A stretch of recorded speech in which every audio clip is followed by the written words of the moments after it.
There's a special kind of pain when your own children look you in the eye and tell you you're no longer welcome. Mark Ridley, 60 years old and newly widowed, felt that pain the night his kids asked him to leave for good. With nowhere to turn, he drove to his late Aunt Eleanor's old house, a place he hadn't seen in decades. The house sat empty in the hills, covered in snow and memories. Mark thought he'd find nothing but cold rooms and loneliness. But behind a locked door, he discovered something his aunt had hidden for years. Something that would change everything he believed about his family. What was Eleanor keeping from everyone? Before we jump back in, tell us where you're tuning in from. And if this story touches you, make sure you're subscribed, because tomorrow I've saved something extra special for you. The headlights cut through the darkness as Mark Ridley's truck climbed the winding road into the hills. Snow had started falling an hour ago, and now it covered everything in a blanket of white that seemed to muffle the world itself. His hands gripped the steering wheel tighter than necessary, knuckles pale in the dashboard light. He'd been driving for 3 hours, and his mind had replayed the same conversation over and over until the words had worn grooves into his memory. "Dad, this isn't working anymore." That had been Brian, his son, 35 years old, an accountant with a nice house in the suburbs and 2 kids Mark barely saw anymore. Brian had stood in the living room, Mark's living room, the house he'd shared with Claire for 3 decades, and delivered the verdict like he was reading from a quarterly report. "You need to move on. It's been 8 months. 8 months since Claire died. 8 months since Mark had held her hand and watched the light fade from her eyes. 8 months that felt like 8 days, and 8 years all at once." Denise had been there too, his daughter. 32, a high school English teacher with her mother's gentle eyes, and apparently none of her patience. She'd stood beside her brother, arms crossed, her expression somewhere between pity and frustration. "We've tried to be understanding," she'd said, "but you're not even trying, Dad. You just sit here surrounded by Mum's things, living in the past." Living in the past, as if the past wasn't all he had left. The argument had escalated from there. Words he wished he could take back, words they'd probably like to reclaim too. But the end result was the same. They wanted him out. Not forever, they'd said, just until he got himself together. Found a grief counselor, maybe. Started acting like himself again. The problem was, Mark didn't know who himself was anymore without Claire. The GPS announced he'd reached his destination, and Mark slowed the truck as the house came into view. Aunt Eleanor's estate. He hadn't been here in over 20 years, not since he was in his late 30s, and had brought Claire and the kids for a brief visit those summer. Eleanor had been in her 70s then, still sharp as a tack, moving through the old house, with the kind of quiet grace that made you want to sit still and listen when she spoke. She'd died 5 years ago, at 94. The house had passed to Mark's father, Eleanor's nephew, but he'd never done anything with it. He'd died 2 years later, and somehow the property had ended up in legal limbo until the estate was finally settled last year. The lawyers had tracked Mark down, informed him that as the sole surviving heir in his line, the house was technically his if he wanted it. He hadn't wanted it, hadn't wanted to deal with it, had filed the papers away and forgotten about them. Until 3 hours ago, when he'd needed somewhere, anywhere, to go. Mark pulled up to the front of the house and killed the engine. The silence was immediate and complete. No traffic sounds, no neighbors, no voices telling him what he should be feeling or how he should be healing. Just wind and snow and the creaking of old trees. The house stood 2 stories tall, a 1920s manor that had probably been quite grand in its day. Now it looked tired, windows dark, paint peeling in places, but the structure itself seemed sound. Eleanor had always taken care of things. Even in her 90s, she'd arranged for basic maintenance through some kind of trust. The utilities were supposedly still connected. Mark grabbed his duffel bag from the passenger seat. He'd packed in a rush, throwing in clothes and toiletries without much thought, and made his way to the front door. The key was supposed to be under the third flower pot on the porch. That's what the estate lawyer had told him, at least. He found it exactly where it should be, cold and slightly rusted, but functional. The lock turned with some resistance, and then he was pushing the door open, stepping into darkness that smelled of dust and time and something else. Something that reminded him of his childhood, though he couldn't quite place what it was. Mark found the light switch by memory more than sight. The overhead fixture flickered, then held, illuminating a front hallway that looked frozen in time. Furniture covered in white sheets like ghosts. Hardwood floors dulled by years of neglect, but still intact. A staircase leading up into shadow. He closed the door behind him and set his bag down. The house was cold, but not freezing. The heat must still be on, set low to keep the pipes from bursting. Small mercies. Mark moved through the ground floor slowly, pulling sheets off furniture, opening doors, reacquainting himself with the layout. The kitchen was outdated but clean. The sitting room still had Eleanor's reading chair by the window. The library, Eleanor had always called it the library, though it was really just a room with built-in bookshelves, was exactly as he remembered it. Books lined every wall, their spines faded, but proud. Photographs covered the mantel above the fireplace. Mark approached them, carefully, as if they might disappear if he moved too quickly. Eleanor as a young woman, dark-haired and serious, wearing what looked like a nurse's uniform. Eleanor with other women, all in similar uniforms, standing in front of a large tent with a red cross on it. Eleanor with his father as a boy. Eleanor with Mark himself, maybe 8 years old, both of them standing in the garden behind the house. He picked up that last photo, studied it in the lamplight. He'd forgotten about that visit, forgotten how Eleanor used to let him help her with the gardening, how she'd tell him stories about plants and birds and patience, how she'd never treated him like a child who needed to be managed, but like a person whose thoughts mattered. "You were always kind to me," Mark said to the empty room. To Eleanor, wherever she was. "I should have visited more." He set the photograph back on the mantel and continued his exploration. In the kitchen, he found the cabinets still stocked with canned goods, their expiration dates long past, but somehow comforting in their presence. Eleanor had always kept a well-supplied pantry. "You never know when someone might need a meal," she used to say. The refrigerator was empty and unplugged, but the stove looked functional. Mark made a mental note to pick up groceries tomorrow if he decided to stay. As though there was anywhere else to go. He climbed the stairs to the second floor, each step announcing his presence with a creak. 4 bedrooms lined the hallway, plus a bathroom with fixtures that probably dated back to the 1950s. The master bedroom at the end of the hall still had Eleanor's furniture, a large bed with a carved wooden headframe, a dresser with an oval mirror, a writing desk positioned beneath the window to catch the morning light. Mark dropped his duffel on the bed and sat down, suddenly exhausted. The events of the day pressed down on him like a physical weight. The desk caught Mark's attention.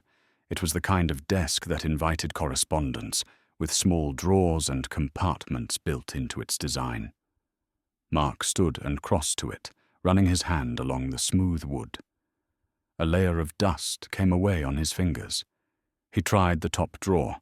It stuck at first, swollen from years of humidity, but yielded with some gentle persuasion. Inside, he he found the ordinary detritus of a life: pens that no longer worked, paper clips, rubber bands gone brittle with age.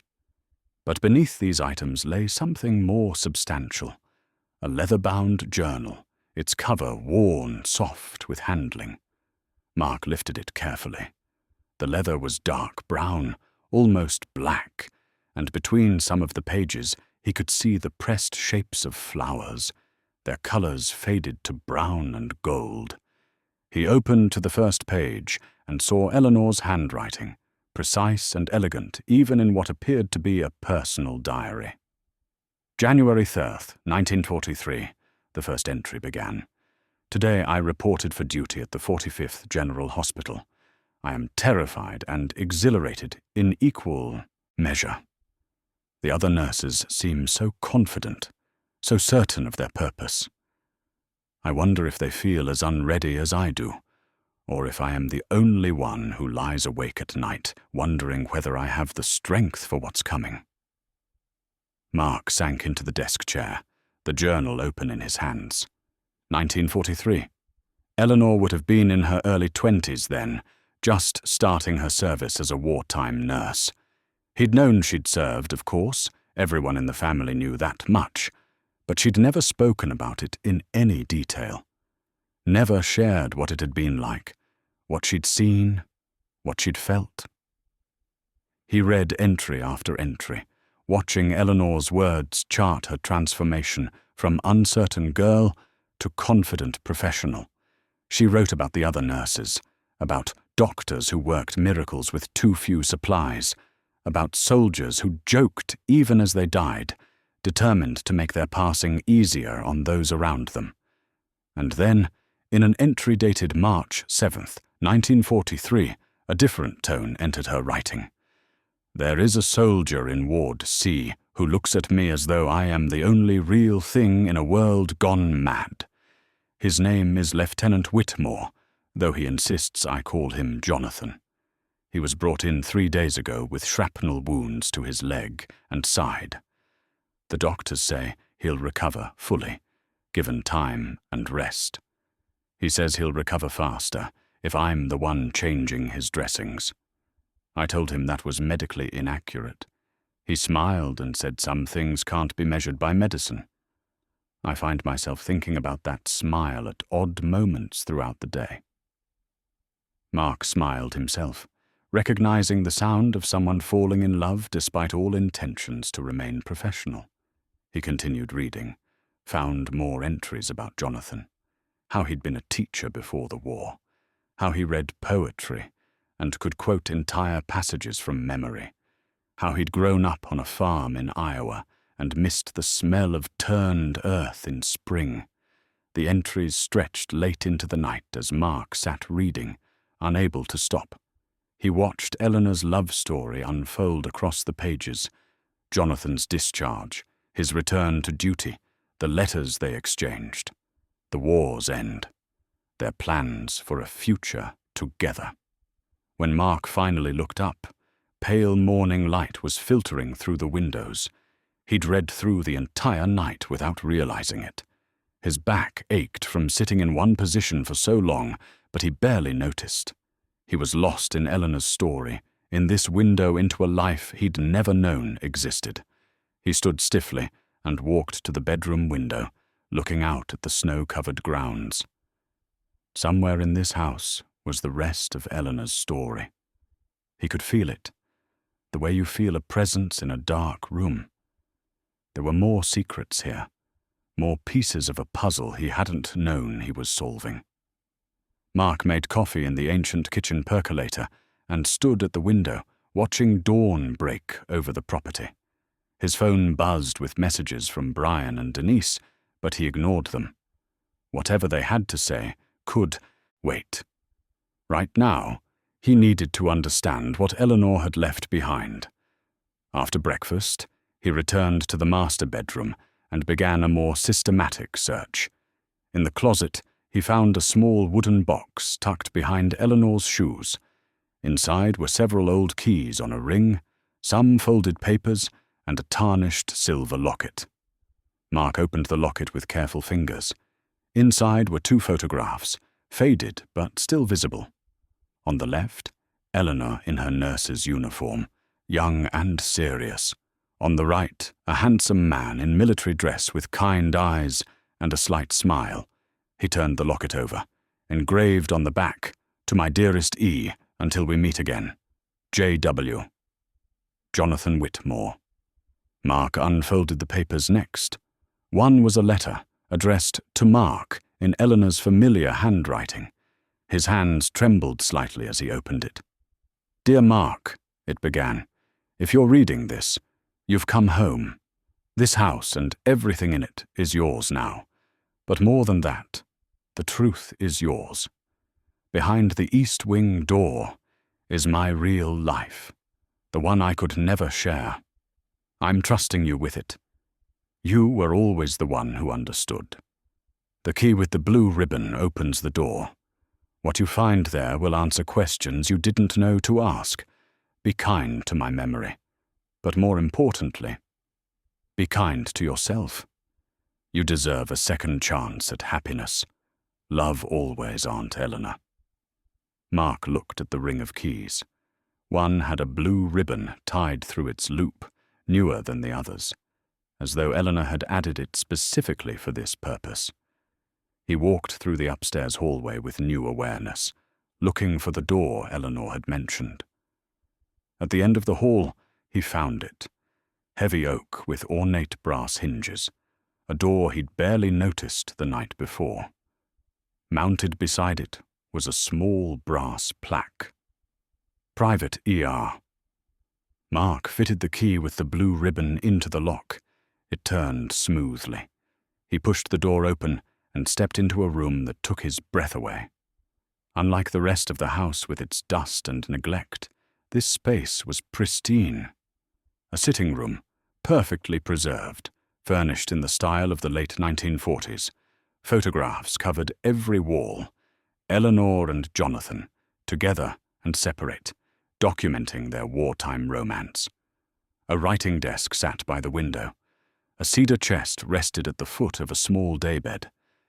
This was Eleanor's secret, the part of her life she'd sealed away from everyone. The love story she'd never been able to share, preserved like flowers, pressed between the pages of a book. Mark stood in the doorway, overwhelmed by what he'd discovered. Eleanor hadn't just left him a house. She'd left him her heart, her history, her most private grief, and love. And somehow, she'd known he would need it. Mark spent the next 3 days living between 2 worlds. The present, where he heated canned soup and ignored increasingly urgent messages from his children, and the past, where he pieced together Eleanor's hidden life through the artifacts in the East Wing. The room was a treasure trove of preserved memory.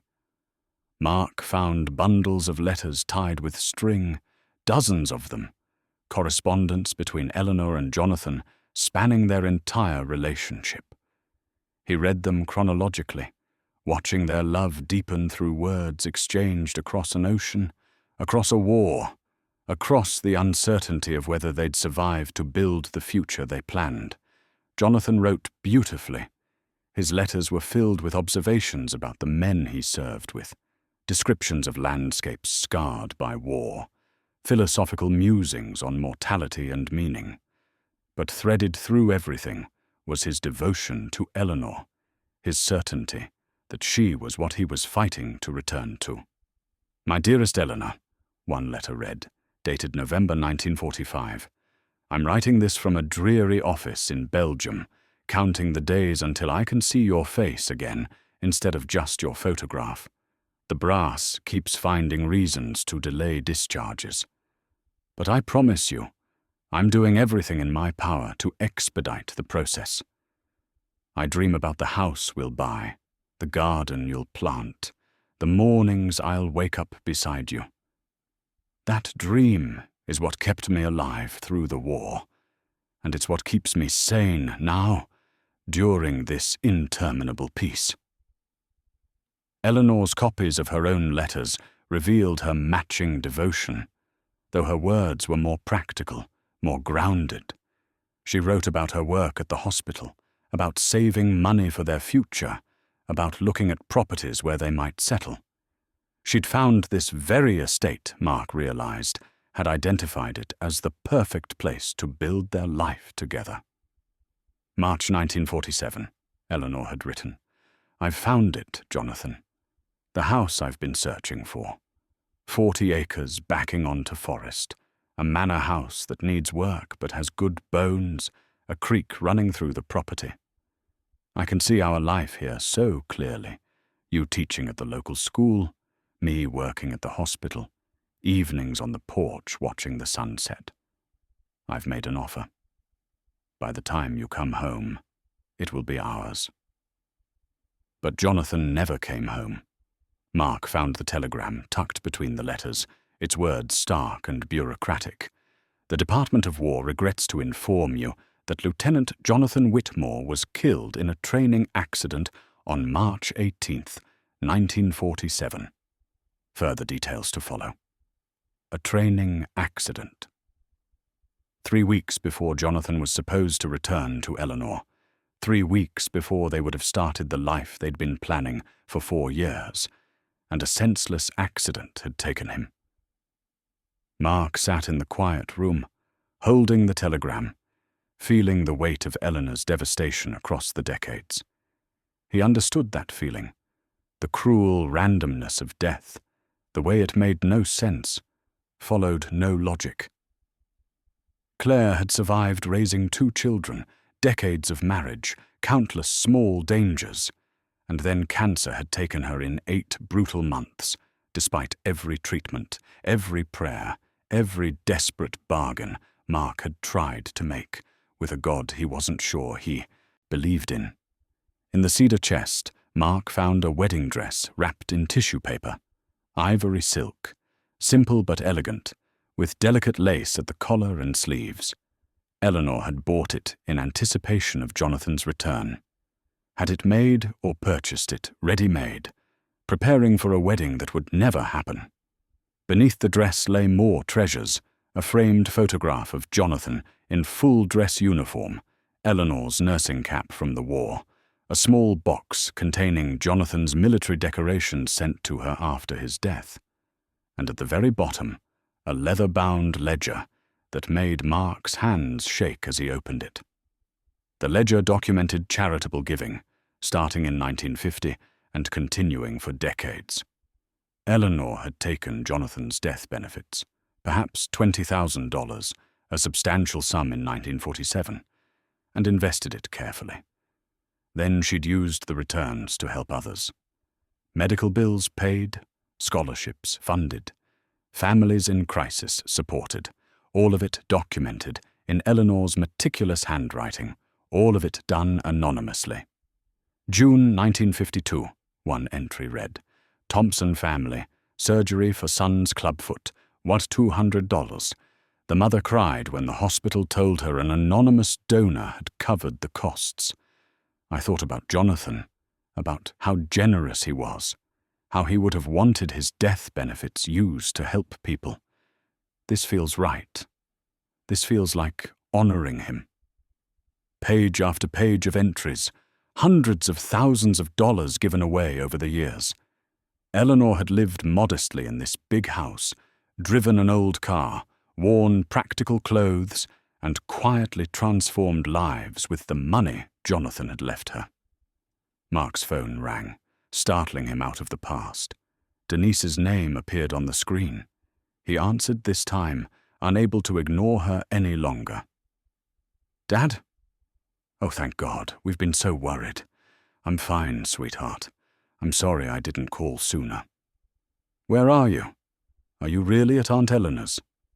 Mark looked around the east wing, at the photographs on the walls, the letters scattered on the desk, the evidence of a love that had shaped Eleanor's entire life. I am.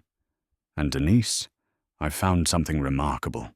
Eleanor had a whole life we never knew about. He told her about Jonathan, about the wartime romance, about the tragic death and the decades of charitable work that followed. Denise listened, asking occasional questions, her voice softening as the story unfolded. "That's beautiful and heartbreaking," she said finally. "Why didn't she ever tell anyone?" "I think the pain was too private, too deep to share."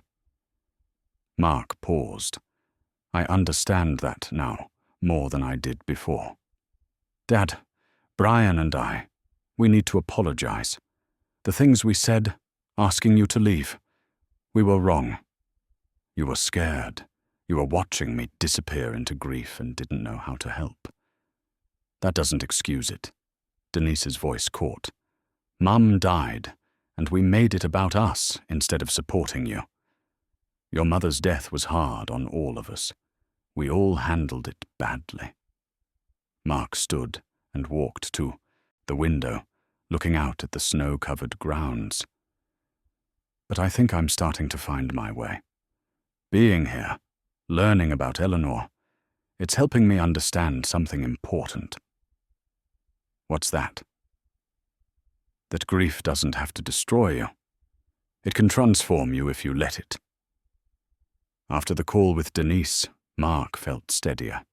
He spent the afternoon exploring the rest of the house more thoroughly, no longer just moving through rooms but really seeing them. Each space held clues to Eleanor's life, small details that revealed the woman she'd been. In the library, he found her collection of poetry books, many with passages underlined. Jonathan had loved poetry, Mark remembered from the letters. Eleanor had kept reading it after his death, maintaining that connection.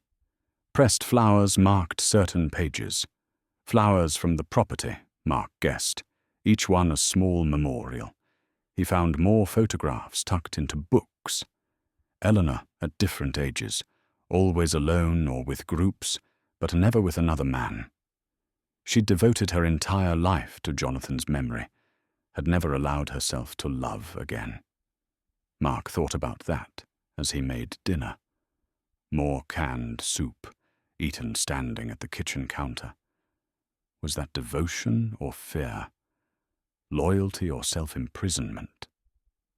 Eleanor had clearly wrestled with the question herself, based on the journals he'd been reading. She'd acknowledged her loneliness, recognized what she was giving up, but never quite managed to change course.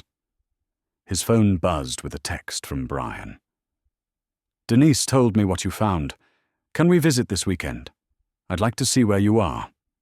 Mark hesitated, then typed back, "Yes. Come Saturday." He spent the next 2 days preparing for their visit, cleaning the house more thoroughly, making up guest rooms, buying proper groceries from the small town 15 miles away. The town was quaint, barely changed from what he remembered from his childhood visit. People were friendly in that way. Small town people often are with strangers, curious but not intrusive. At the hardware store, an elderly man behind the counter studied Mark when he gave Eleanor's address for the delivery of some repair supplies. "You're staying at the Ridley place?" "I'm Mark Ridley. Eleanor was my great-aunt." The man's expression softened immediately. "Floyd Patterson. I knew Eleanor for 40 years. Fine woman. We all miss her. Did you know her well?" "As well as anyone did, I suppose. She kept to herself, mostly. But she had a good heart." Floyd leaned against the counter. "My grandson was born with a club foot. Needed multiple surgeries, special equipment, therapy. The costs were crushing us. Then one day, Eleanor stopped by, casual as anything, and before she left, she'd written a check that covered everything. Wouldn't hear of being paid back." Mark felt his chest tighten. "When was this?" "Oh, 20 years ago now. My grandson's married, got kids of his own. Works as a physical therapist. I think Eleanor's kindness inspired him." Floyd paused. "You planning to stay out there?" "I'm thinking about it." "Good. Eleanor would have wanted the house lived in, not just locked up." Mark left with his supplies and Floyd's phone number, told to call if he needed help with anything. Back at the house, he made small repairs, fixed a loose floorboard, replaced a washer in a leaky faucet, tightened the handle on the front door. The work was simple but satisfying, a way of caring for the house that felt like honoring Eleanor. Friday evening, he returned to the East Wing and discovered something he'd missed before. Behind the writing desk was a filing cabinet, its drawers unlocked. Inside, Mark found property documents, investment statements, and tax returns going back decades. Eleanor had been wealthy, not extravagantly so, but comfortable. She'd invested Jonathan's death benefits wisely, added her own nursing salary over the years, and watched it grow. By the time she retired in the early 1990s, she'd built a portfolio worth several $100,000, and she'd given so much of it away while living like someone with far less. Mark found a folder labeled Current Holdings with statements from just before Eleanor's death. He added up the numbers with growing astonishment. Even after decades of charitable giving, Eleanor's estate was worth over $800,000. His phone rang. Brian. Dad, we're planning to leave early tomorrow. Should be there by 10. That's fine. I'll have coffee ready. How are you doing? Really? Mark looked around the East Wing at the evidence of Eleanor's hidden life spread across every surface. I'm discovering things about our family I never knew, about love and loss and what we do with grief when it threatens to consume us. That sounds heavy. It is. But it's also helping me understand something I needed to understand. Which is? That surviving loss is possible. That meaning can be built from devastation. That we have choices about what our grief becomes. Mark paused. Eleanor lost the love of her life and spent 70 years honoring that love by helping others. She made something beautiful out of something terrible. And you think you can do that? I think I have to try. Saturday morning arrived, clear and cold.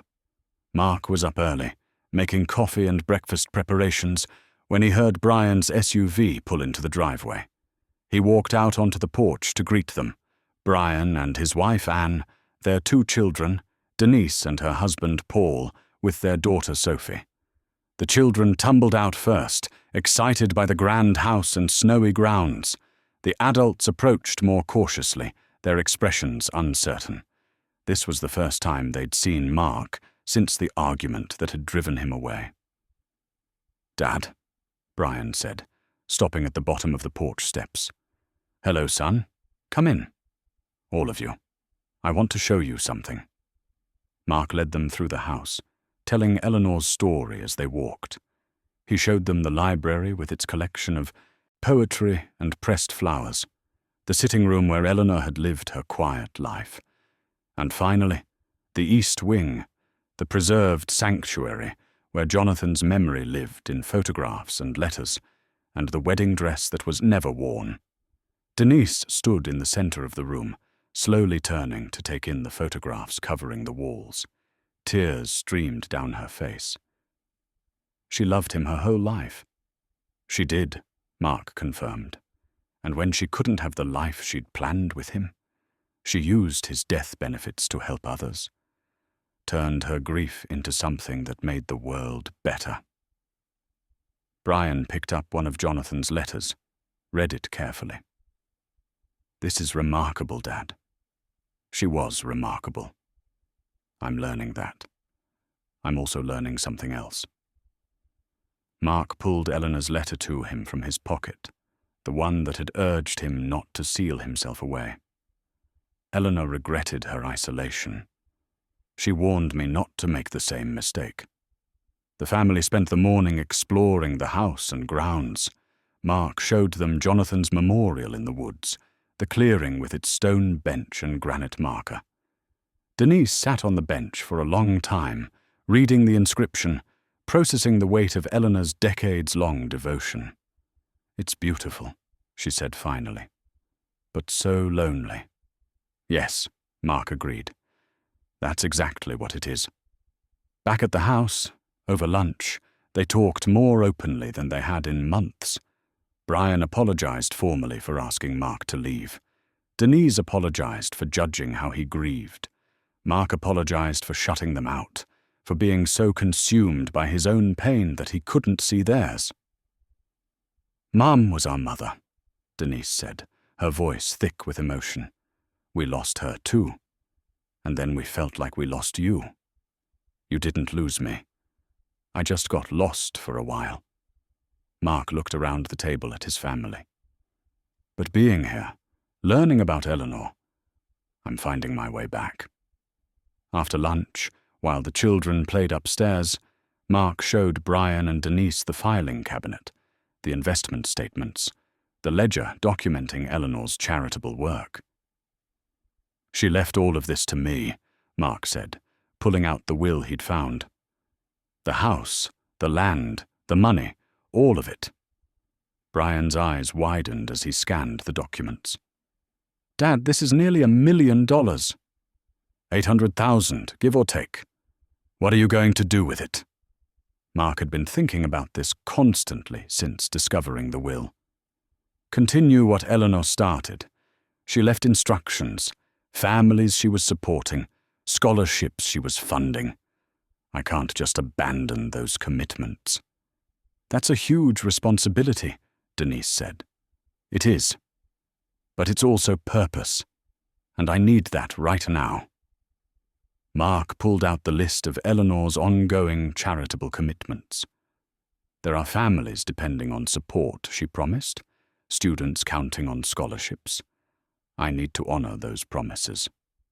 Brian studied the list with his accountant's eye. "This is doable, but you'll need to structure it properly. Set up a foundation or trust. Get legal and tax advice. I can help with that if you want." "I'd appreciate it."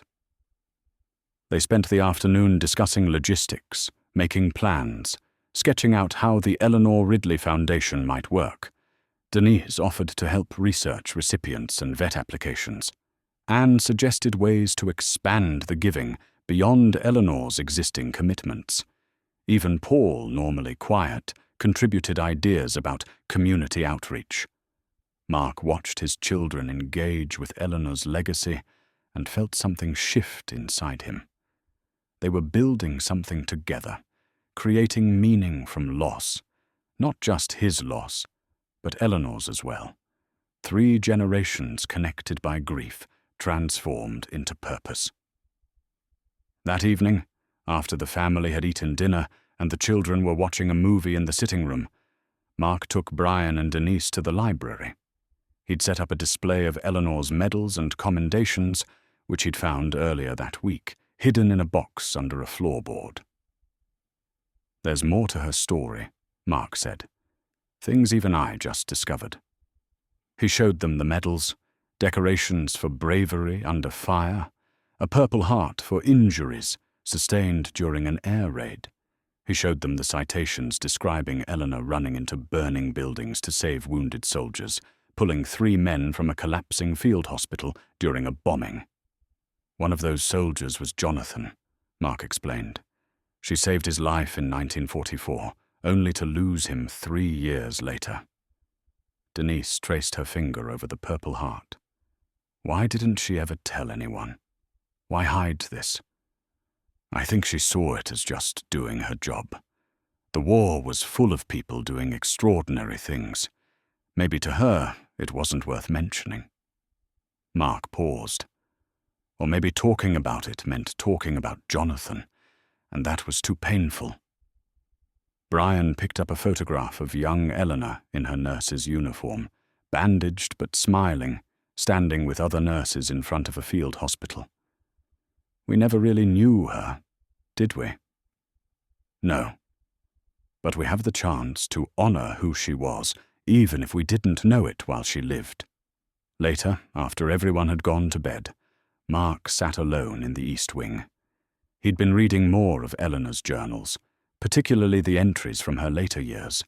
In them, he found increasing references to regret, not about Jonathan, but about the life she hadn't allowed herself to live afterward. April 15th, 1998, one entry read. Floyd asked me to dinner tonight. Not chess and coffee, but an actual dinner. I could see what he was offering. Companionship? Maybe more. I said no. I always say no. It's easier than risking my heart again, easier than admitting I'm lonely. But is easier the same as better? I'm 73 years old, and I've spent 51 of those years alone by choice. Was it the right choice? I loved Jonathan completely, but he's been dead longer than he was in my life. Would he want this for me? Would he want me to have spent half a century maintaining this vigil? I'll never know. But tonight, for the first time in a long time, I wonder if I made a mistake. Mark closed the journal and thought about his own choices. He'd been alone for 8 months, and it already felt unbearable. Could he imagine 70 years of it? Building a meaningful life, yes. Helping others, yes. But doing it all alone. Eleanor's warning echoed in his mind. Don't do what I did. Don't seal yourself away. His phone buzzed with a text from Denise. Can't sleep. You up? In the East Wing. Come down if you want. A few minutes later, Denise appeared in the doorway, wrapped in a robe. She sat beside him on the small daybed. This room, she said softly. It's like a time capsule. Eleanor preserved everything, every letter, every photograph, every piece of Jonathan. She kept it all locked away where no one could see it. But she wanted you to see it. Yes, and I think I'm starting to understand why. Mark showed Denise the journal entry he'd just read. She regretted her isolation. She wanted to warn me against making the same choice. Denise read the entry, wiped her eyes. Are you going to listen? I'm trying to. It's hard, though. The thought of opening up to anyone, of risking that kind of loss again. I know. But, Dad, you have to at least try. For yourself. For Mum's memory. She wouldn't want you to spend the rest of your life alone. Sunday morning, Mark's family prepared to leave. The children were reluctant, having transformed the vast house into their personal playground. Brian pulled Mark aside as they loaded the vehicles. I meant what I said about helping with the foundation. I'll connect you with a colleague who specializes in charitable trusts. She'll help you set everything up properly. Thank you, son. And Dad? Brian's voice softened. I'm proud of what you're doing here. Mum would be proud too. After they left, the house felt quieter, but not empty. Mark spent the afternoon continuing his exploration of Eleanor's papers. In a folder marked Property Maps, he found a hand-drawn diagram of the entire estate. Eleanor had marked various features: the house, Jonathan's memorial, the formal gardens. But one notation caught his attention. E's garden, where I talk to him. A different garden from the memorial. Somewhere Eleanor went specifically to maintain her conversation with Jonathan. Mark bundled up and set out with the map, following a faint path that led south from the house. After 20 minutes of walking through woods, he emerged into a small valley. Before him lay an extensive garden, dormant but clearly once carefully tended. Raised stone beds arranged in geometric patterns, trellises for climbing plants, a small wooden shed near a creek. Mark approached the shed slowly. The door wasn't locked. Inside, garden tools hung neatly on walls, a potting bench beneath a window, and in the corner, a simple chair beside a small table. On the table lay a gardening notebook. He opened it carefully. The entries dated back decades, documenting what Eleanor had planted, when, and with what success. But interspersed with the practical notes were more personal observations. May 3rd, 1975. Planted the roses Jonathan loved today. White ones, like the flower he sent me from France. I told him about my day while I worked. about the patient who reminded me of him, about the robin's nest in the eaves, about the way the light falls through the trees at evening. I know he can't hear me, not really, but saying the words aloud makes me feel less alone. Mark sat in the wooden chair, the notebook open on his lap. This was where Eleanor had maintained her daily relationship with Jonathan. Not in the formal memorial with its granite marker, but here, in this working garden where life grew and changed and demanded attention. Here she'd talked to him about ordinary things, had included him in her daily existence. It was heartbreaking and beautiful at the same time. Mark stayed in the garden for an hour, walking the paths, imagining what it must look like in summer, when everything bloomed. Eleanor had created something remarkable here. Not just a memorial, but a living space of beauty and purpose where memory and present life intertwined. When he returned to the house, he felt something crystallizing inside him. He understood what Eleanor was trying to teach him through all these discoveries, that grief didn't have to be static, didn't have to freeze you in place. It could be dynamic, could be transformed into something that honored the dead while still engaging with life. Over the next week, Mark threw himself into practical work. He made necessary repairs to the house, fixed leaking gutters, replaced broken window panes, repaired loose boards on the porch. He met with Patricia Chen, the attorney Brian had recommended, and began the process of establishing the Eleanor Ridley Foundation. "Your aunt was remarkably organized," Patricia said during their first meeting, reviewing Eleanor's records. "Most people who do informal charitable giving leave a mess behind." But she documented everything: who received what, why, what the outcomes were. This makes our job much easier. Mark worked with Brian to reinstate all of Eleanor's ongoing commitments. The scholarship payments resumed. The medical bill assistance started flowing again. The housing support continued. He sent personal letters to each recipient, explaining that Eleanor had passed away, but her commitments would be honored.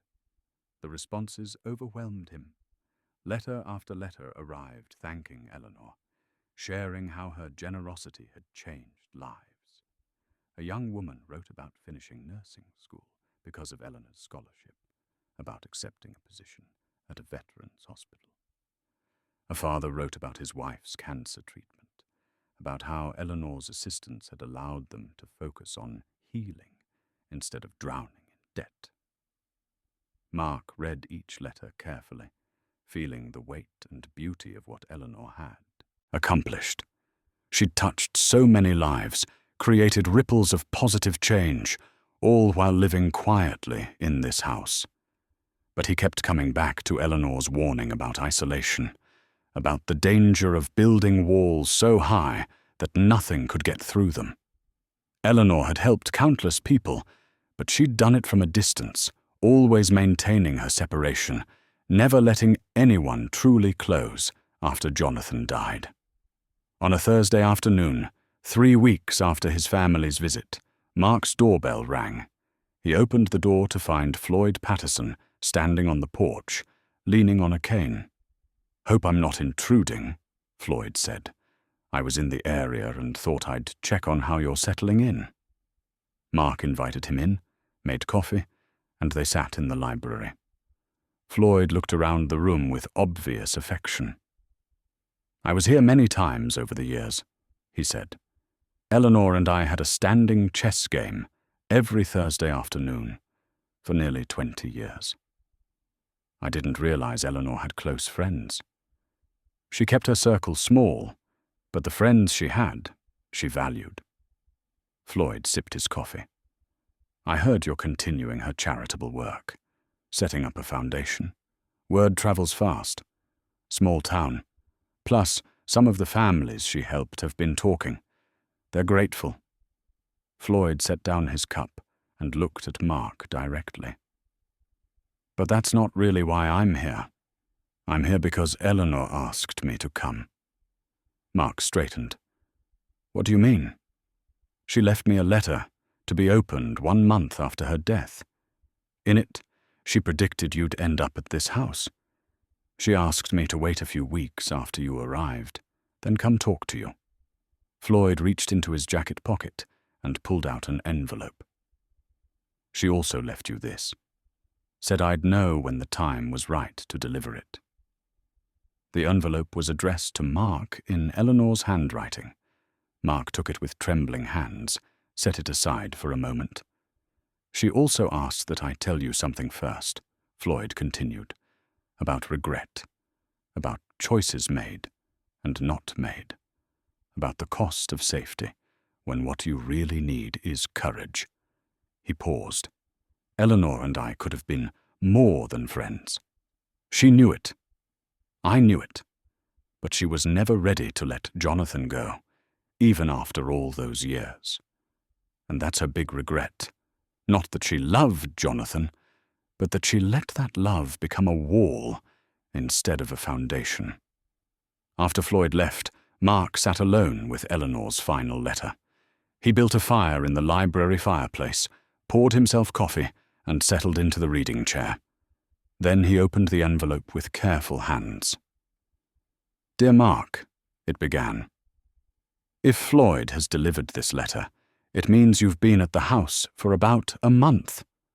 Long enough to discover my story, to understand what I'm asking of you, but hopefully not so long that you've started to follow my worst example.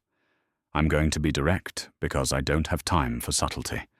I lived my entire adult life alone.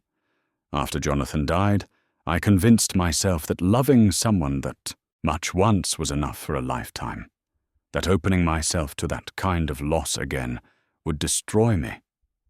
So I built walls. I created a meaningful life, yes, but I lived it in isolation. Floyd was the closest I came to letting someone in. He was a good man, a kind man, someone I could have built something with if I'd been willing to try. But I wasn't. Even after all those years, I still held Jonathan so close that there was no room for anyone else. Don't do what I did, Mark. Don't mistake loyalty to the dead for a reason to stop living. Claire wouldn't want that. I never met her, but I know from watching you that she was someone who embraced life fully. She'd want you to do the same. I'm not saying forget her. I never forgot Jonathan. You've seen the evidence everywhere in this house. But I let memory become a prison instead of a foundation. You can honor Claire's memory while still building new relationships, new experiences, new chapters of your life. Now, about what I'm leaving you. By now you've found my will. You've seen the financial statements. You know the scope of what I'm passing on. It's substantial, more than you expected, I'm sure. The house and 40 acres are yours, free and clear. But there's more. Much more. I've left you my entire estate, Mark. All of it. The property, the investments, the financial holdings.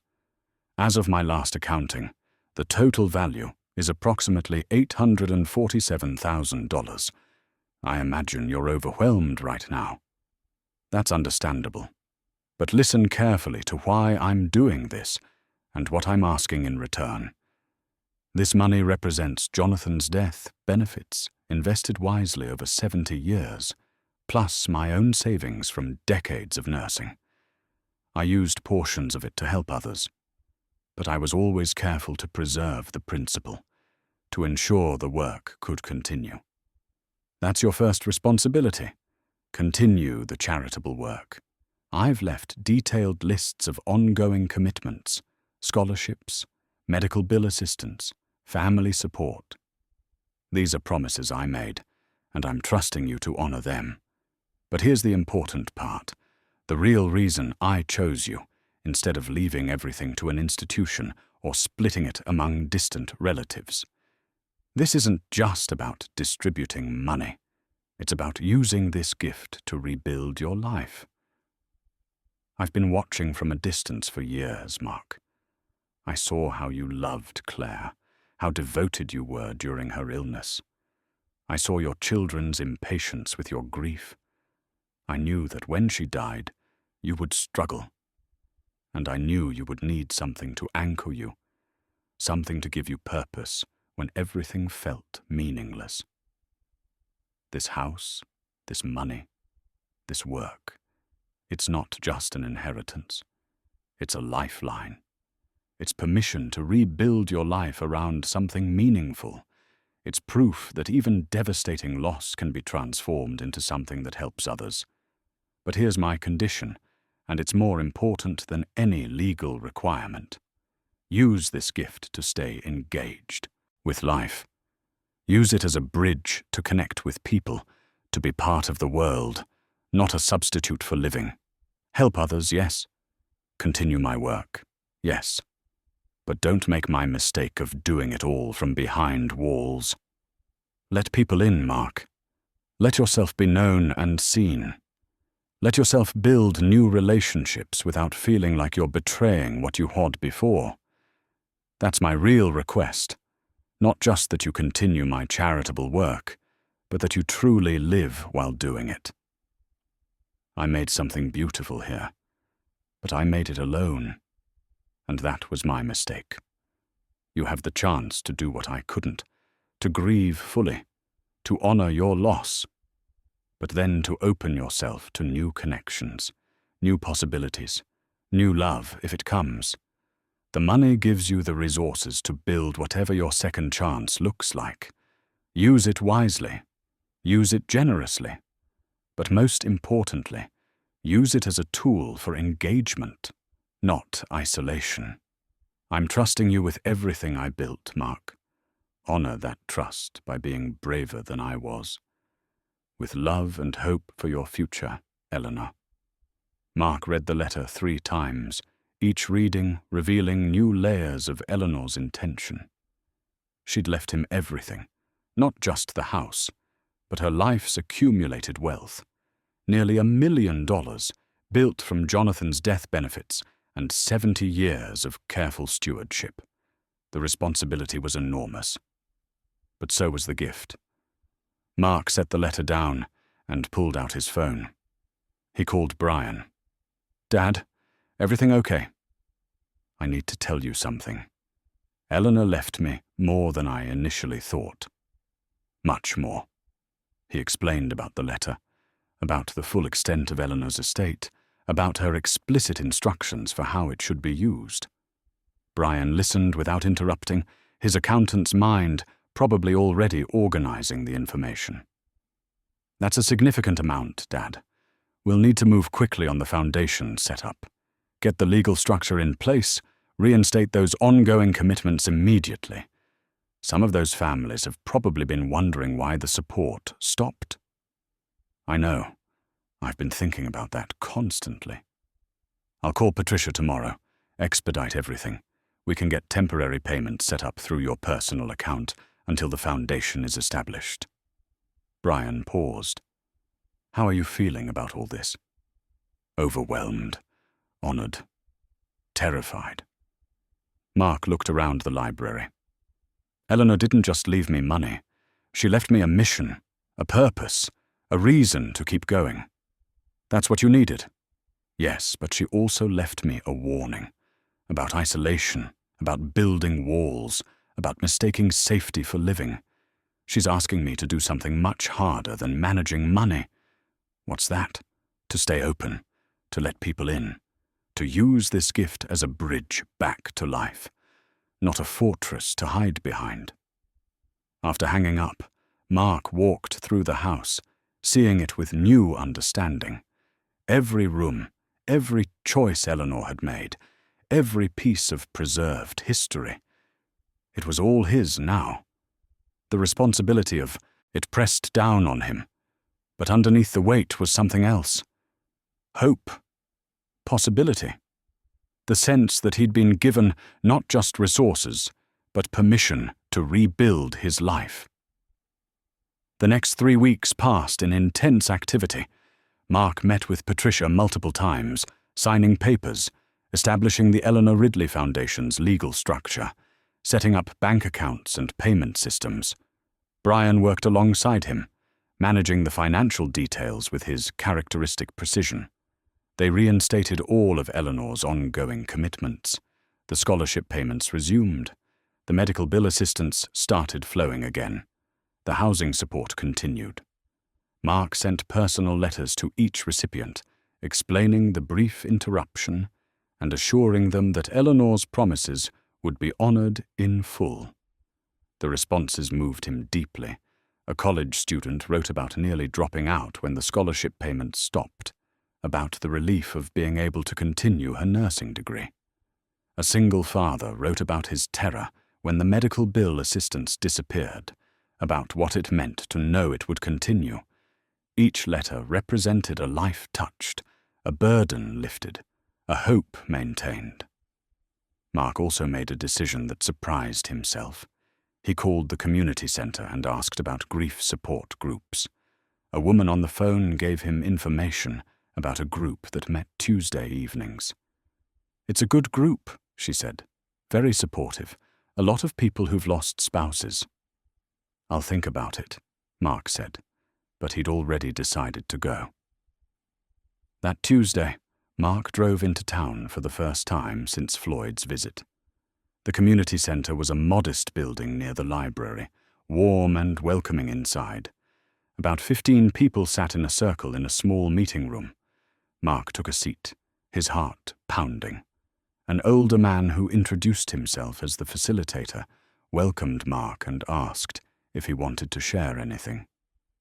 "I'm Mark. My wife died 8 months ago. This is my first time at something like this." "Welcome, Mark. There's no pressure to share more than you're comfortable with." As the meeting progressed, Mark listened to others tell their stories. A woman whose husband had died in a car accident. A man whose wife had passed from Alzheimer's. A younger woman who'd lost her partner to suicide. Each story was different, but the thread of grief bound them all together. A woman about Mark's age spoke near the end. "I'm Helen. My husband died 3 years ago from cancer. I still have hard days, but it's gotten easier to carry. Coming here helped me realize I wasn't alone in this." After the meeting, Helen approached Mark. "First time is always the hardest. But you came. That's what matters." It felt important to try, to not isolate myself. That's wise. Isolation makes everything harder. Helen smiled gently. "There's usually coffee afterward at the diner across the street. A few of us go. You're welcome to join if you'd like." Mark almost said no. His instinct was to retreat to the safety of Eleanor's house, to the familiar solitude. But then he thought about Eleanor's letter, her warning against the walls she'd built. "I'd like that," he said. At the diner, Mark found himself in conversation with Helen and 2 others from the group. They talked about grief, yes, but also about ordinary things, books they were reading, projects they were working on, the challenges of daily life. It felt normal in a way Mark hadn't experienced in months. Helen told him about teaching art at the local college. "It saved me after my husband died, having to show up for students, having to be present for something outside my own pain. It pulled me back into the world." "I'm learning that," Mark said. "Purpose helps. Connection helps." "They do. But it takes time to be ready for them." As Mark drove back to the house that night, he felt different. Lighter, somehow. The conversation at the diner had been simple, but significant. Proof that he could engage with people, could talk about something other than loss, could imagine a life that included new connections. Over the following days, Mark continued his work with the foundation while also making changes to the house. He cleared out some of Eleanor's older belongings, not erasing her presence, but making room for his own. He set up a proper office in the library for foundation work. He started planning what he'd plant in the gardens come spring. On Saturday, Denise called with a request. Dad, my colleague at school is organizing a fundraiser for a student whose family lost everything in a fire. I mentioned what you're doing with Eleanor's foundation. She wondered if you might be able to help. Mark thought about Eleanor's list, about the families she'd supported after similar disasters. Tell me about the family. Denise explained.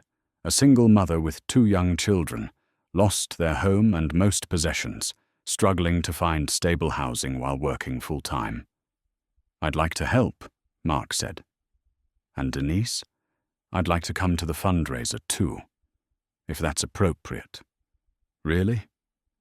Dad, that would be wonderful. It's next Saturday at the school. After hanging up, Mark felt both anxious and determined.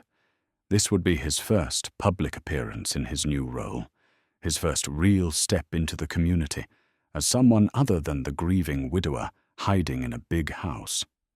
It scared him, but Eleanor's words echoed in his mind. Be braver than I was.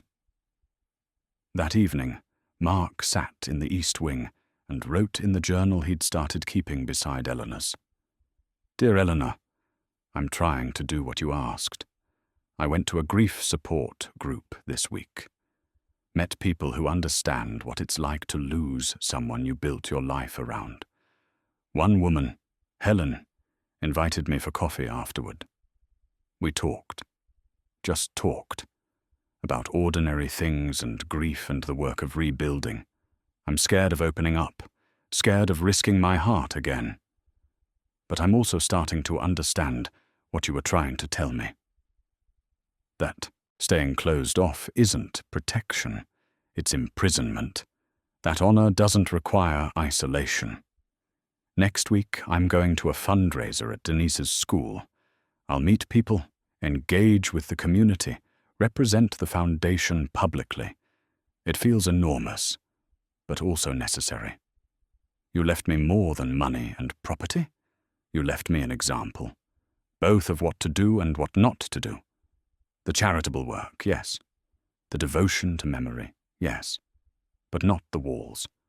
Not the decades of loneliness that you recognize too late as a choice rather than fate. I'm choosing differently. It's hard and uncomfortable, and sometimes I want to retreat back into solitude. But I keep pushing forward, keep saying yes when my instinct is to say no. Thank you for your faith in me, for believing I could do this, even when I didn't believe it myself. I hope I'm making you proud. With gratitude, Mark. Saturday arrived with clear skies and unseasonably warm weather for late winter. Mark drove to the city, his first real return since he'd fled to Eleanor's house months ago.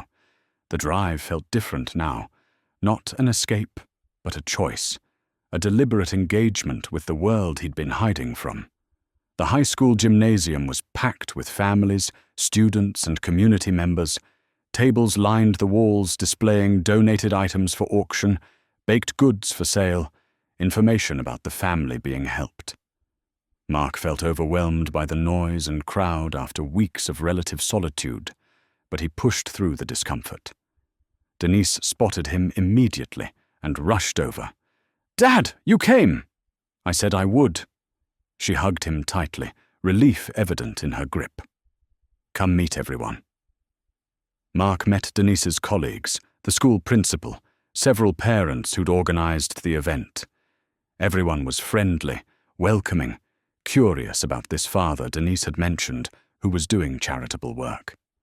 Mark found himself explaining about Eleanor, about the foundation, about continuing her legacy of helping families in need. Then, Denise led him to the family at the center of it all, a woman named Grace, probably in her early 40s, exhausted, but holding herself together with visible effort. Her 2 children, a boy of about 10 and a girl of 7, stayed close to their mother, their eyes wide, taking in all the attention and support. "This is my father, Mark Ridley," Denise said. "He wanted to help." Grace shook his hand, her grip firm despite the fatigue in her eyes. Thank you for coming. It means a lot that Denise's family would support us like this." Mark found himself saying, "My aunt spent her life helping families in situations like yours. I'm continuing her work. I'd like to cover your housing costs while you get back on your feet, and anything the children need. Clothes, school supplies, whatever was lost in the fire." Grace's eyes filled with tears. "I don't know what to say.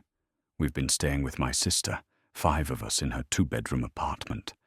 I've been trying to save for a deposit on a place of our own, but everything goes to replacing what we lost.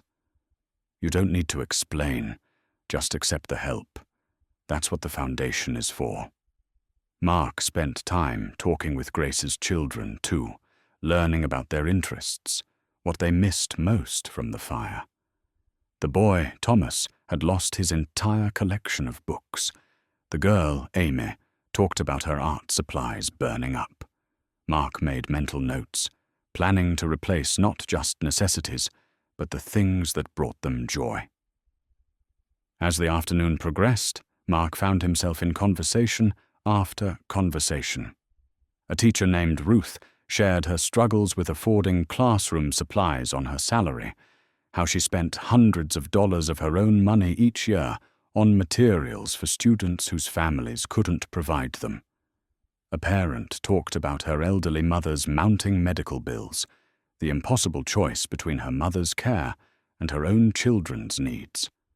A veteran mentioned the difficulty navigating disability claims, the bureaucratic maze that left him struggling financially while waiting for benefits he'd earned. Each conversation opened a window into lives being lived with courage and difficulty, people managing challenges Mark had never had to face. He listened, really listened. And in listening, he felt something long dormant begin to wake. A sense of connection to the wider world, to the community of human struggle and resilience. He made notes on his phone, adding names and situations to the Foundation's consideration list. Ruth's classroom needs, the elderly mother's medical bills, the veteran's financial gap. Each one represented an opportunity to help, to make Eleanor's legacy continue growing. During a quiet moment, a woman about his age approached. She had kind eyes and silver hair pulled back in a practical ponytail, laugh lines around her eyes that suggested someone who chose joy despite whatever sorrows she'd known. "You're Denise's father?" "I am. Mark Ridley. Helen Morrison. I teach with Denise." She paused, her expression softening. "She mentioned you'd lost your wife recently. I'm sorry." Mark studied her face, saw genuine empathy there, not pity or awkward sympathy. "Thank you.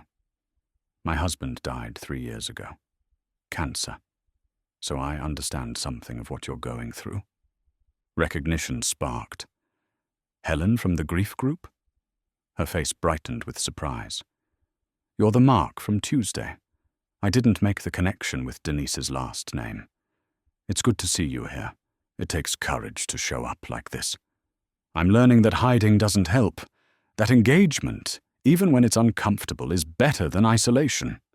They talked for several minutes, the conversation flowing easily between two people who shared the common language of loss. Helen told him more about her husband, about their 25 years together, about the art therapy that had helped her through the worst of the grief. Mark told her about Eleanor, about the house, about learning to transform grief into purpose through the Foundation work. "That's remarkable," Helen said. "Using inheritance to help others while healing yourself.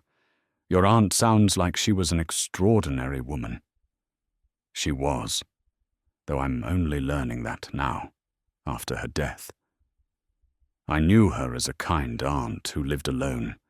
I didn't know about the love story that shaped her life, the wartime heroism, the decades of quiet generosity. It's like discovering a whole person I never knew existed. Sometimes that's when we really see people, when we can look at their whole lives instead of just the moments we shared with them. Helen glanced across the gym to where her students were managing the bake sale table. I should get back to supervising, but I'm glad we got to talk outside of group. It's nice to see you engaging with the world. As the event wound down, Mark wrote a substantial check to the fundraiser, then another to the school's general fund for Ruth's classroom supplies and other teacher needs. Denise walked him to his truck, the late afternoon sun casting long shadows across the parking lot. "Dad, what you did today, for Grace's family, for the school, that was really something." Eleanor would have done the same. Actually, she probably did help families here over the years. Her reach was wider than I realized. But you're not Eleanor.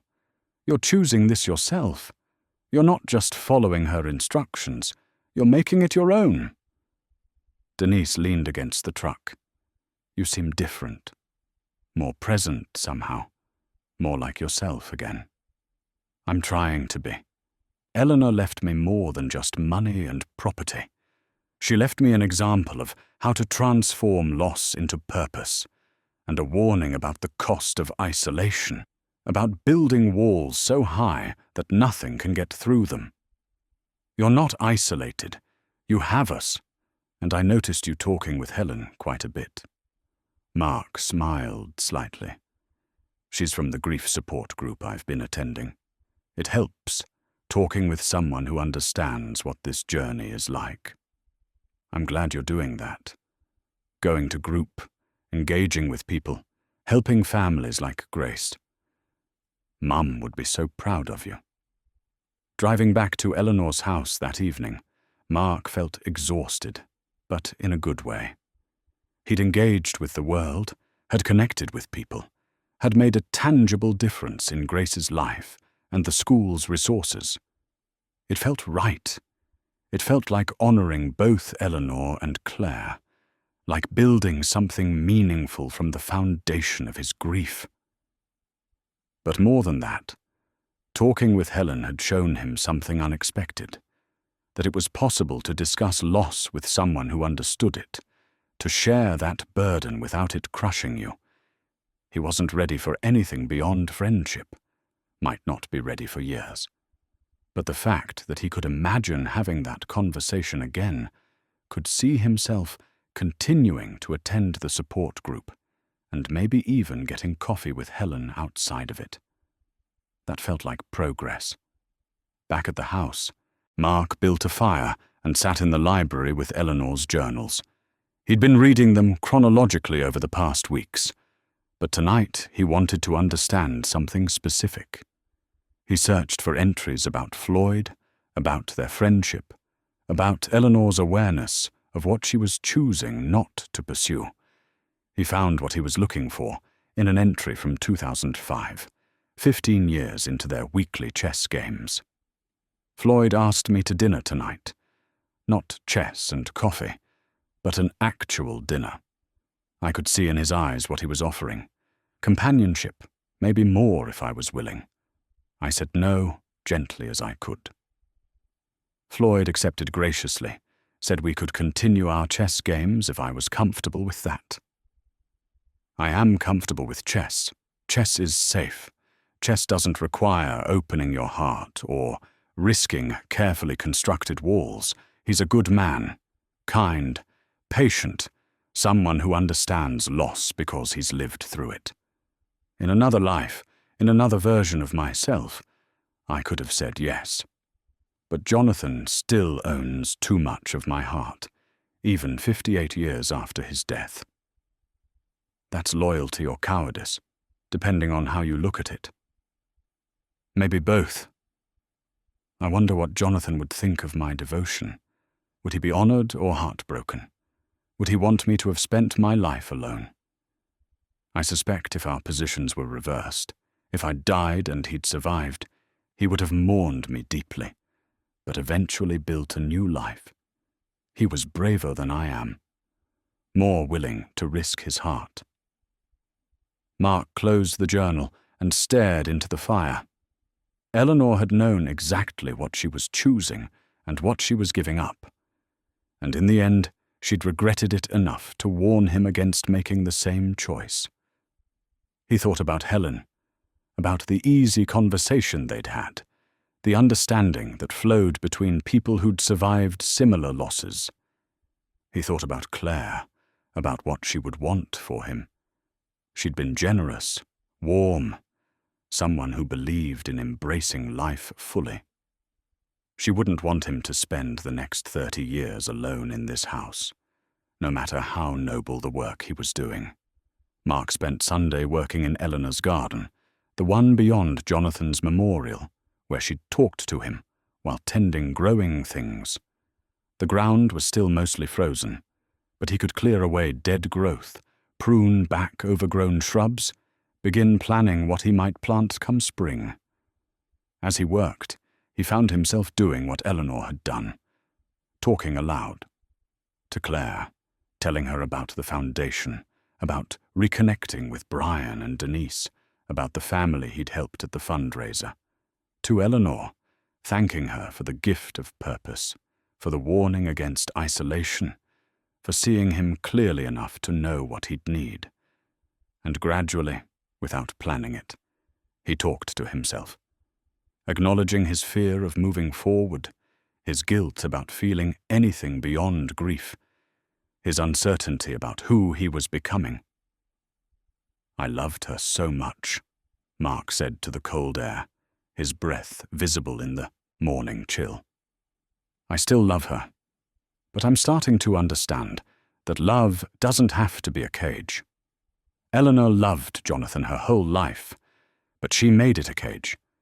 She built beautiful things around that cage.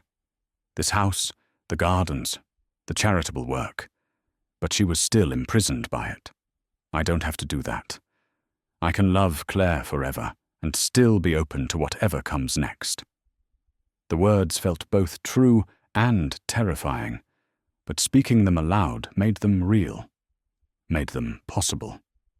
That evening, he attended the Tuesday grief group again. Helen was there, and afterward several of them went to the diner, as had become customary. The conversation was easier this time, more natural. Mark found himself laughing at a story someone told about their late spouse's terrible cooking, then feeling a flash of guilt before remembering that laughter wasn't betrayal. Over coffee, Helen mentioned she was organizing a small art show at the college where she taught. It's student work, but some of it is really remarkable. They're exploring themes of loss and recovery, destruction and renewal. You might find it interesting, given what you're working through. You're welcome to come if you'd like. Next Friday evening. Mark's first instinct was to decline, to retreat to the safety of Eleanor's house and his solitary routine.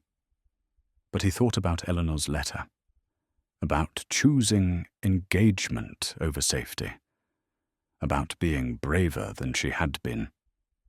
"I'd like that," he said, surprising himself with how much he meant it. The week passed in continued activity. Mark finalized the foundation paperwork with Patricia, approved the first round of new grants beyond Eleanor's existing commitments, and met with Floyd to discuss hiring a part-time administrator to help manage the growing workload. "You're doing good work here," Floyd said over coffee in Mark's library, looking at the organizational charts and grant schedules spread across the desk. "Eleanor would be pleased with how you've expanded her vision." "I hope so. I'm trying to honor her legacy while not repeating her mistakes." Floyd studied him with those wise old eyes. "You mean the isolation?" "Yes. She warned me explicitly not to do what she did, to stay open to life, to people, to possibility. She talked to me about that toward the end, about regrets, about wishing she'd been braver when I'd asked her to dinner all those years ago." Floyd smiled sadly. "I understood her choice. After losing someone that deeply, opening up again feels like tempting fate. But I think she came to see it differently as she got older. saw it as fear dressed up as loyalty. That's exactly what it was, and she didn't want me to make the same mistake. For what it's worth, I think you're being brave, coming here, learning her story, continuing her work, engaging with the community. That takes real courage, especially when you're still raw from loss. Friday arrived, and Mark drove to the college for Helen's art show. The gallery was small, but well lit, filled with student paintings, sculptures, and photographs. Helen greeted him warmly, introduced him to several of her students, explained the context and inspiration of various pieces. Mark found himself genuinely interested, asking questions, engaging with the work in a way he hadn't engaged with anything beyond the foundation in months. One series of photographs caught his attention: landscapes after natural disasters, beauty emerging from destruction, flowers growing through ash, new trees sprouting from burned forests, light breaking through storm clouds. "That's one of my most talented students," Helen said, joining him in front of the photographs. "She lost her childhood home in a wildfire 2 years ago," Helen continued, gesturing to the photographs. "These are her way of processing that loss, finding moments of renewal and growth in the aftermath, art as a form of healing." "It's powerful," Mark said, studying an image of bright green shoots emerging from blackened earth. Transformation of grief into something beautiful. That's what Eleanor did too, in her own way. What I'm trying to do with the foundation. It's what we all have to do, eventually. Find ways to let the loss become something other than just absence. Helen moved to the next series of works. Otherwise, we just carry emptiness forever. They walked through the gallery together, Helen explaining the students' processes, their journeys through various forms of loss and recovery. Mark shared more about Eleanor, about the journals and letters, about discovering her hidden life and the love story that had shaped 70 years of choices. "It's like you inherited not just her money, but her wisdom," Helen observed. "The lessons she learned too late to fully apply to her own life." "That's exactly what it feels like. She gave me a road map, showed me both what to do and what to avoid. The charitable work, yes. The devotion to memory, yes. But not the walls. Not the decades of loneliness that she recognized too late as a choice rather than fate." They talked for over an hour, long after most of the other attendees had left, about art and grief and the different ways people found to survive devastating experiences, about the danger of mistaking safety for healing, about the courage required to stay open to life when life had already taken so much. As the gallery began to close, Helen walked Mark to the parking lot. The spring evening was mild, the air sweet with the scent of blooming trees on campus. "I'm glad you came tonight, Mark. So am I. Thank you for inviting me, for thinking I might appreciate this. I hope this doesn't sound forward, but I value our conversations, both at group and outside it. It's rare to meet someone who understands grief deeply, but hasn't let it make them bitter or closed off. I'm not sure I'm as far along as that sounds. Most days I'm just trying to get through without drowning. Some days I don't even manage that. That's further along than you think. You're still showing up, still engaging, still helping others while you're struggling yourself." Helen paused, seemed to gather courage. "Mark, would you like to have coffee sometime? Not at the diner after group, but just the two of us, as friends who understand each other." Mark felt fear spike through him, the familiar instinct to retreat to safety. But he also felt something else: curiosity, connection, the possibility of building something new without betraying what he'd had before. He thought about Claire, about how she'd always encouraged him to try new things, to take risks, to engage with life. He thought about Eleanor's warning against isolation, against letting fear masquerade as loyalty. "I'd like that," he said, and was surprised by how much he meant it. 3 months had passed since Mark found Eleanor's will, since he'd accepted the weight and gift of her legacy. Spring had fully arrived at the estate, transforming the grounds from winter's stark beauty into something alive and burgeoning with possibility. Mark stood in Eleanor's garden, his garden now, he'd learned to think of it, surveying the work he'd done. The raised beds were planted with vegetables and herbs. The trellises held climbing roses in full bloom, their white flowers a tribute to Jonathan's memory. In the center, where Eleanor's fountain had once stood, Mark had installed a simple stone bench with a brass plaque, in memory of Claire Ridley, who loved growing things. He visited Jonathan's memorial regularly too, keeping the roses trimmed and healthy, clearing debris, maintaining the peaceful space Eleanor had created. He talked to Jonathan sometimes, telling him about Eleanor's life, about how her love for him had become something that helped thousands of people over decades, about how, even in death, they were still teaching people about love and loss and transformation. The Eleanor Ridley Foundation was fully operational now. Patricia had structured it efficiently, with Brian serving as treasurer and Denise helping with grant applications and family vetting. Mark met with recipients personally when possible, hearing their stories, understanding their needs beyond the financial. It was exactly what Eleanor had wanted. Not anonymous charity, but genuine connection through helping.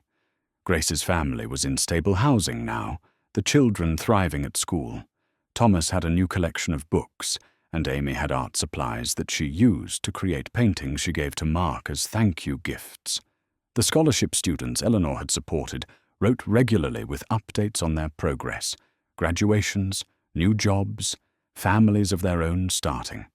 New families received help every month, medical bills paid, education funded, housing crises averted. The foundation's work spread through the community like ripples from a stone dropped in still water, touching lives in ways Mark was only beginning to understand. Mark attended the grief support group every Tuesday evening without fail. Helen was always there, and they'd become close friends. They had coffee regularly now, long conversations about loss and life and the work of rebuilding. Just friends, though Brian kept asking with poorly concealed hope if it was more than that. Mark wasn't ready for more, might never be ready. But he valued the friendship deeply, the ability to talk honestly with someone who understood grief intimately without being consumed by it. Brian and Denise visited often, sometimes together, sometimes separately, sometimes with their families for weekend gatherings that filled the house with laughter and life. The rift that had opened between them was healing, the wound closing into a scar that was tender, but no longer bleeding.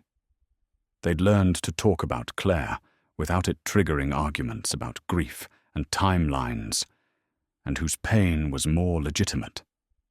They'd learned to see Mark as someone navigating loss rather than someone failing to cope with it, and he'd learned to see them as fellow travelers through grief rather than judges of his journey. On a warm Saturday in early May, the entire family came to the estate for the day. Brian's children ran through the gardens, delighted by the space and freedom, by the creek and the woods, and the sense of endless territory to explore. Denise's daughter Sophie helped Mark plant marigolds along the path to the house, her small hands carefully pressing soil around each flower, while Mark told her about her grandmother's love of gardens. The adult sat on the restored back porch, drinking iced tea and talking about everything and nothing. About the foundation's growing reach, about Brian's promotion at work, about Denise's plans for summer reading programs at school, about the ordinary, beautiful minutiae of lives being lived forward instead of backward. This place has really come together, Dad, Brian said, looking out at the grounds with obvious admiration. Eleanor would be proud of what you've built here. I hope so. Though really, I'm just continuing what she started. The foundation, the gardens, the work of helping people, it's all her vision. I'm just the steward. Don't sell yourself short. Eleanor gave you the tools, but you're the one who chose to use them. You could have just sold the property, taken the money, and lived comfortably without all this effort. That wouldn't have honored her. Or Claire. Mark sipped his tea, watched Sophie chase butterflies through the garden.